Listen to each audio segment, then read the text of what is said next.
गंगा ही भारतीयांसाठी पवित्र जरी असली तरी जेरेमी वेड नावाच्या एका टीव्ही होस्ट आणि बायोलॉजिस्टला असं आढळलं की हे पाणी पिण्यासाठी तर घाण आहेच, पण त्याच्यामध्ये आंघोळ करणं सुद्धा खूप धोकादायक आहे.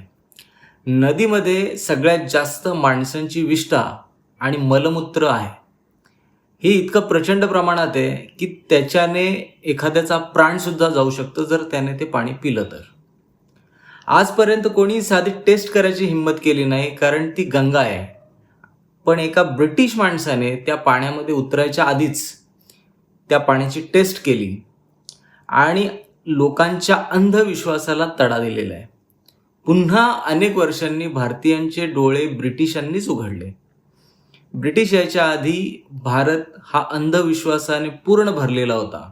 ब्रिटिश आल्यानंतरच भारतातल्या अनेक चुकीच्या परंपरांना त्यांनी तडा दिला. नियम बनवले, कायदे बनवले. याच्यामध्ये सती प्रथा होती, ज्याच्यामध्ये बालविवाह होता आणि ह्या सगळ्यांना बदललेलं होतं ते ब्रिटिशांनीच. पुन्हा अनेक वर्षांनी आपले कान टोचायला, आपले डोळे उघडायला ब्रिटिशच आलेले.